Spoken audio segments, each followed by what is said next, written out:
Hello everybody, Ghoul here. I ended up making top cut at the ReRaise event in Dallas, Texas. I was 5th after Swiss with a record of 5-1. My only loss was to the person that won the entire event. And then I lost in the first round of top cut, in part due to a couple misplays and things like that, but also due to time. But anyways, I want to go over the deck profile. This is the happiest and most time I put into any singular deck in a card game, outside of maybe Medulce and Yu-Gi-Oh, but I think this is the happiest I've ever been with how the list has turned out. So we're going to do the card by card. First off, the most important card in the deck of my Earthwind top cut list is a single copy of Fiona. And I know you're going to look at this and go, Ghoul, you're nuts. This is a single card, and you're only running one copy of it. What the hell? We'll get to the one copy of it later. But this is the best card in the deck. It is the reason the deck is good. And I think it is probably my single favorite card in the game. I think the really good Storm pilots and really good pilots of Wind in general are the ones that use this card most effectively. Okay, so we have one Fiona. Why are we only running one? Well, I went with the old Yu-Gi-Oh adage of if it's searchable, try to minimize it. And it is searchable with 3 copies of Nordstalin. This is the best backup searcher in the game. It is a backup that finds multiple other backups in this list. It is never dead to play. And I did not lose a game where I opened this, where we played a standard game of Final Fantasy and not sudden death. It is so good.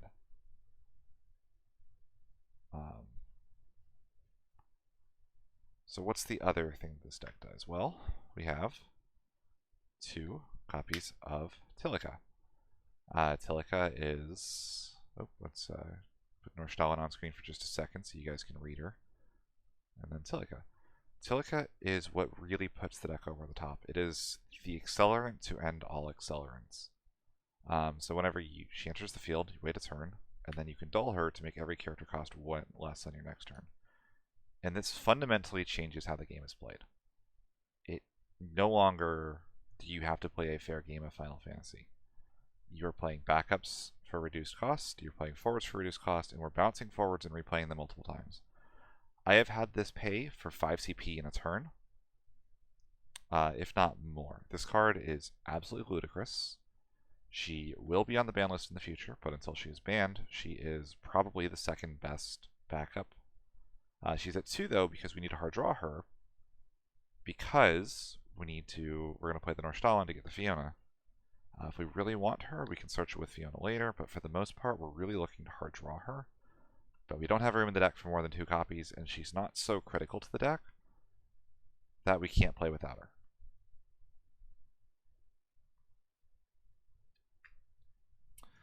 So, next most important backup, we have 3 copies of Tyro. This is one of the few EX bursts in the deck that is actually good. It also is one of 2 Omni backups in the deck because we have also 2 copies of Shantoto, but we need an Omni backup on the field. So one thing about this deck is the backup line is very static. You should have Nordstalin, Fiona, Silica, and an Omni.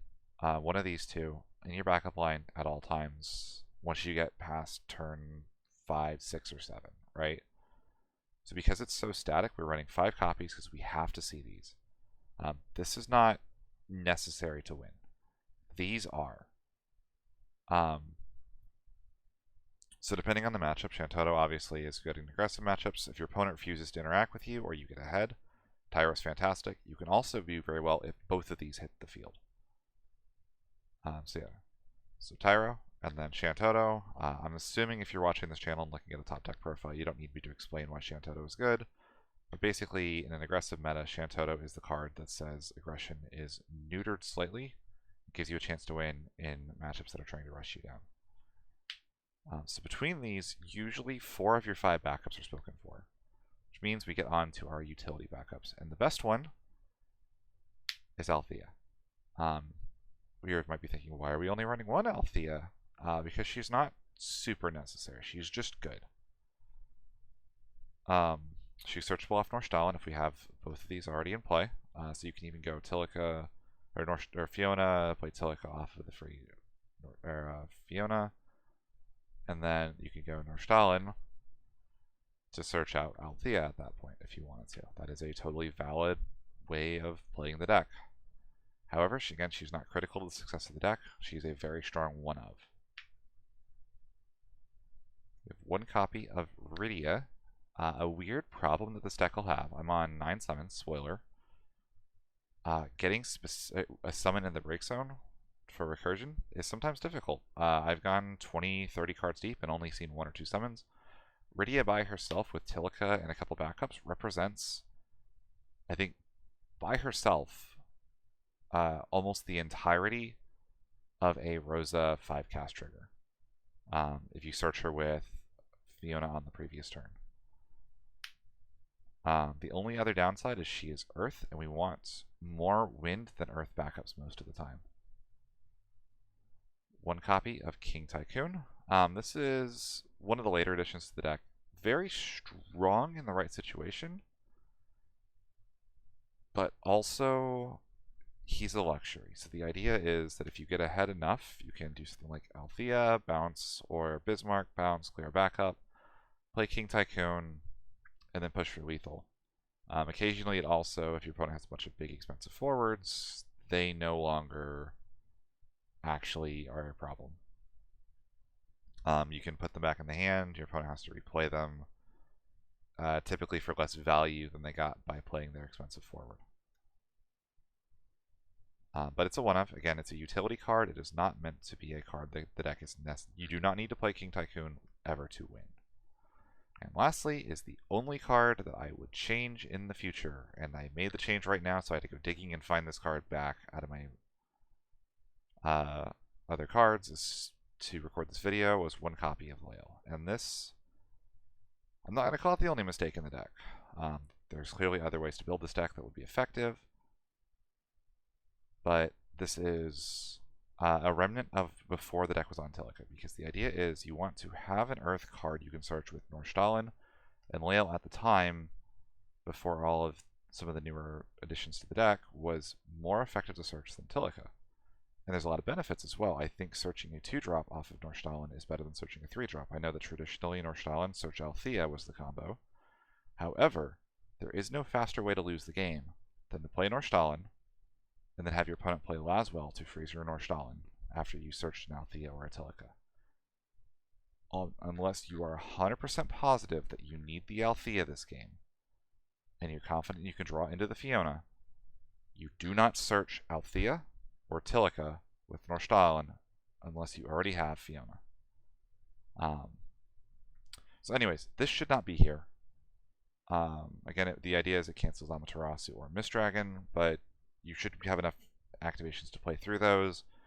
Mistdragon is just hard in general, but this isn't going to be active when your opponent tries to Mistdragon your break zone. So it doesn't stop that. It's just a card that is good, but out of place in the list. And those are our backups. It is a clean 15. I'm going to go ahead and again put the second Fiona over the Lael so you know that that's correct. And we're going to scoop these up, and we're going to move on to our forwards. Apologies for me being very, very inadept at moving physical cards. Okay, so we're going to just leave this Fiona visible over here, because that is the backup and the crux of the entire deck. Alright, so what are our important forwards? We have 3 copies of Rosa. This is the other lifeblood of the deck. On cast 3, she reactivates all your backups. On cast 5, you can play the top card of your deck onto the field for free. The other thing is you can always pay 1 wind to make her untargetable by abilities. So she's going to stick around as long as you have a card or a backup to protect her with. This card is crazy. It's very fun to play. One of my testing partners always jokes that I hit Locke or Bismarck off of this card more often than I have any right to. But the 5 cast is almost a luxury the 3 cast, reactivating your backups and giving you access to all of your plays again, is the real star of the show. When getting a free lock or Bismarck every couple games is a luxury, you know you've got a really, really powerful card. I will say, do not push for that 5th cast if it would minus you severely, unless it's a matchup that you know you cannot win unless Rosa hits something crazy. In that situation, then you go for it. This deck does take a lot of practice to pilot, and knowing when to go for the Rosa 5th cast is a big reason why. 3 copies of Zidane, and not 2 CP Zidane. This is one that people might find a little bit strange. 2 CP Zidane is obviously a very, very strong card. But this deck doesn't have a clear board often enough for me to go in. And a lot of times what I'm trying to do is just survive. This is a better card for survival than 2 CP Zidane, which is an aggressive card. And I'm not trying to be aggressive with this deck. I am trying to scale into the point of inevitability where my Rosa and my Fiona give me the ability to win the game once I get there. And this is the card that gets me there.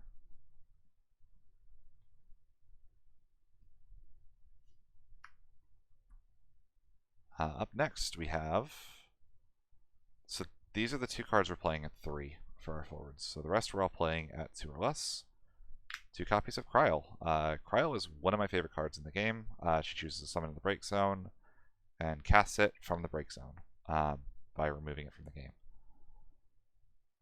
Very, very fun card to play. Changes the value on how summons work in a really cool and interesting way, because when you cast a summon from your hand, that summon is still a cost part of your hand. This basically turns the summon that you discarded earlier, which again, you're trying to scale to get your cards out, you can pitch your summons away pretty freely, into advantage later on. It changes the math on a card like Azura to a wild degree. And then she can do it again later for 1 CP and dulling herself, which you will do a lot if she sticks around, but if she doesn't stick around, she has done her job on entry. 2 copies of one of the cards that made the deck something I stuck with. I'm not going to lie, I was almost off this deck at the end of the last set. This card and this card, Lulu, were the reasons I stayed on it. Mira says revive a monster from a break zone with that costs less than the amount of damage you've taken. And you'll see people do stuff like revive Luminous Puma with it, or revive, all these other crazy things. It's just a value play in this deck. I'm only on 3 different monsters. None of them cost more than 3, but a lot of them are going to be targeted for removal and hate. And this functions as extra copies of them. It's incredibly powerful. And the extra damage also means that if you ever block with one of those, they block for 2k more than what they actually look like. And then we have the 2 copies of Lulu. Lulu is Summon Recursion. She's kind of like extra copies of Kryl with a different name. One of the biggest themes in this deck is finding cards that do the same thing with different names. You want to avoid name lock as often as possible. I think that's a really interesting concept that people haven't explored enough. So the fact that this does similar things to Kryl, but isn't named Kryl, means that I can play this 1 turn, then play this a 2nd turn. So it also can get back a Yuna, which we actually have a singular copy of. You'll never resolve the Guardian effect, and incidentally, she'll make Lulu a 7k starting at damage 3. Doesn't even matter. The only purpose of this card is it is a card that you can cast that reactivates your backups. She is a free body, and one of the best ones we have access to. Notably as well, Lulu can pull this back if you don't have a better option for Lulu to pull back, or if you want another forward.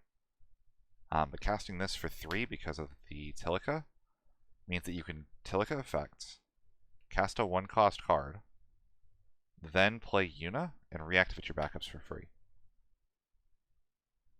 1 copy of Iris. This is Yuna with a different name.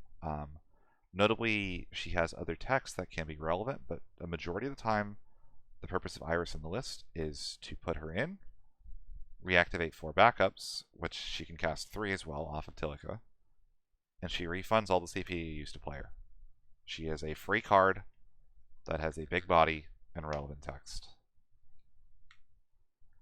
Lastly, the last utility forward slot is 1 copy of Prish. I was looking for a searchable forward that breaks a monster. This both gets me an extra Earth, and in matchups where monster hate is important, I can break a monster. This has been a card that has impressed me every time I've played it, but I wouldn't play it more than one.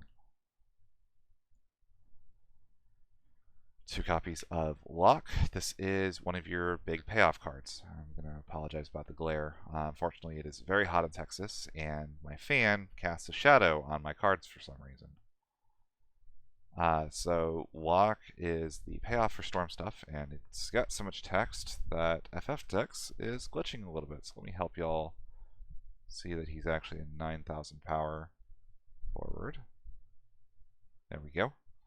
Cheap editing done live. So this is the payoff for any cast-focused thing.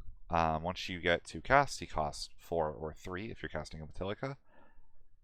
And after that, I've resolved this guy 3 times in a turn, froze my opponent's entire backup line and a forward, and made them discard 3 cards. Every time you resolve this card, it is a +2 in card advantage. You are effectively drawing 2 cards. And those are the basic modes, the Dull Freeze, 2 backups, and discard. It is better than that sometimes because you're locking your opponent out of beneficial effects from the back row. You're locking them out of CP for the next turn so they can't color fix their hand as easily. And he even incidentally breaks monsters. And again, monster hate is very important right now because of how many good monsters there are in the format. I think monsters are stronger than they've ever been. And I think the options to remove monsters are starting to slide out of people's decks. Because so many other strong options exist, which makes monsters even better. Monsters are very, very good right now. We have the other cast-related payoff, which is Bismarck, Lord of the Mists. It's a weird one, actually. This is the deck that makes Bismarck look almost fair, as strange as that sounds. I don't cast this card all that often, I'll be totally honest. A lot of times its main use is getting a Norstallin onto the backup lineup to play something like King Typhoon on a later turn, or King Tycoon. Occasionally, if you get it down early with like Lock, you can bounce Lock, replay Lock next turn. This with Zidane is crazy. With the Tomos, or with Typhon, it's crazy. However, if you're playing this with 3 backups and you keep bouncing a card back to hand every turn, you're kind of spinning your wheels and not advancing your own game state, even as difficult as it is for your opponent, and you're obligating removal on the card. When it comes down late game, though, this is a real clincher that seals the game for you. And lastly, the only other forward in the deck is 2 copies of Titan, Lord of Crags.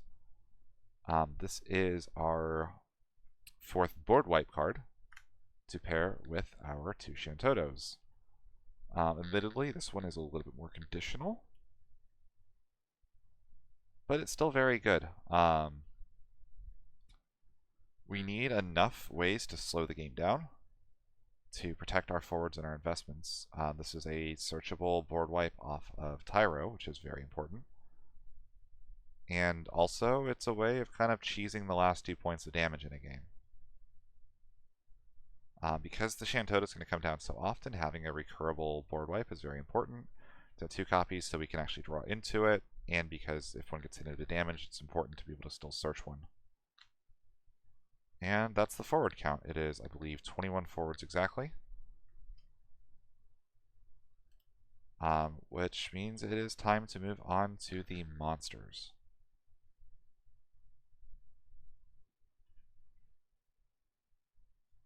We have the most important monster is 2 copies of Atomos.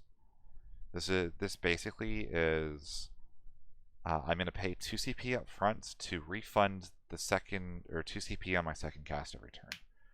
This forms a bridge with Rosa that kind of gives you a critical mass of reactivation cards to make Silica absolutely ludicrous. Also, if you get to damage 3, it becomes a forward, and when it attacks, it can activate all the backups you control. And that is...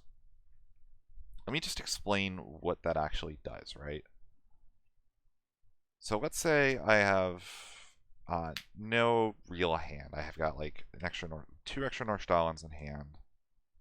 Or a Norstallin and like a good card. And I've got a backup line that looks like this. This is kind of your standard backup line if you have 4 backups. What you can do is you can take a Tomos, and you can attack with a Tomos. And on the stack of attacking with a Tomos, use Tilica's effect, and then use Fiona's effect. So you discard one of the dead cards you drew for turn. You get to search any character in your deck with the Fiona, so whatever combo piece you're missing, you now have in hand. And your Tilica is now paid for. You're able to pop off and do everything you need to do without worrying about that first point of CP from the Tilica. That is one of the most basic combos in the deck and one of the most important. And this card basically enables all of it. It is so important that you should try to let you do not mind going to damage 3 whatsoever. And if you're playing against this deck, do not put them to damage 3 until you are ready to deal with this card. We have 2 copies of Typhon. This is another one of our anti-aggression tools. But notably, Mira kind of functions as Mira over here functions as like 2 extra copies of this. Something else that I think is a bit underrated is I have had many times where I have popped one with Prish, popped my own Typhon, and then played a Mira to revive my Typhon. You need to be really careful about little lines like that. That essentially allowed this Typhon to be played multiple times. Also forms a really nasty lock with Bismarck. I'll put Typhon on screen for just a second. Really, really strong card. Almost doesn't matter if he becomes a forward, but if he does, he's an above curve body even. And lastly, rounding out our monsters, we have a single copy of Ochu. It's just a 1-drop forward that more than pays for itself. This turns Mira into potentially a backup reactivator, but also it just helps get the cast count up sometimes. You can go Tilica, play Ochu, all your backups are up, and then you cast something else. It almost reactivates 2 backups, and then you do the next cast, and then Rosa activates them all. So just a good card. It's also really nice to bounce with Bismarck if you think you just need cards to help your cast count get up for next turn. And that's it for the forwards.